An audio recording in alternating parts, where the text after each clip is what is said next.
Cooch Behar সাগরদিঘির SP ঘাটে এক অজ্ঞাত ব্যক্তির দেহ ভেসে ওঠাকে কেন্দ্র করে চাঞ্চল্য ছড়ালো গোটা এলাকায়। জানা গেছে, আজ সকালে 10:30 নাগাদ ওই ব্যক্তি জলে নামে স্নান করতে। সেখানে থাকা প্রত্যক্ষদর্শীরা জানান যে ওই ব্যক্তি হয়তো মানসিকভাবে ভারসাম্যহীন।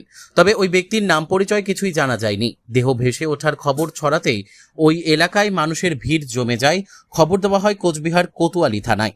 খবর পেয়ে ছুটে আসে কোচবিহার কোতোয়ালি থানার পুলিশ। পরবর্তীতে পুলিশ এসে দেহটি উদ্ধার করে ময়না তদন্তের জন্য কোচবিহার মেডিকেল কলেজ হাসপাতালে পাঠিয়েছে বলে জানা গেছে। ইতিমধ্যেই পুরো বিষয়টির তদন্ত শুরু করেছেন কোচবিহার কোতোয়ালি থানার police. Bureau report, Dooars news 24। কখন দেখলেন? আপনার নাম? আমি বাচ্চাকে স্কুলে দিয়ে এপিকে বাচ্চাকে দিয়ে আমি বাড়ি যাচ্ছিলাম, তখন দেখি এরকম অবস্থা। তো আমি পাশাপাশি আমার বান্ধবীরা ছিল, ওদের মুখ থেকেই শুনলাম। তো ওদের সামনেই আর কি ও নাকি ছেলেটা জামা কাপড় খুলে আর কি নামছিল। তো অনেকে বললো যে এইভাবে নামছে, এটা তো ওদের কেমন লাগছে ব্যাপারটা।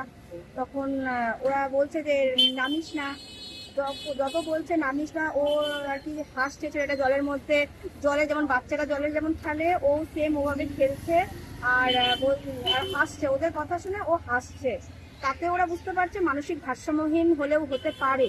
তো মানুষ এভাবে জলের মধ্যে খেলবে না, এভাবে স্নান করবে না। তার আগ মুহূর্তে সে ব্রাশও করেছে, ব্রাশ করে ব্রাশটাও রেখেছে মুখে ফেনা। তো যেটা মনে হচ্ছে নিজের ওপর থাকতে পারে, আমি শিওর না, হতেও পারে।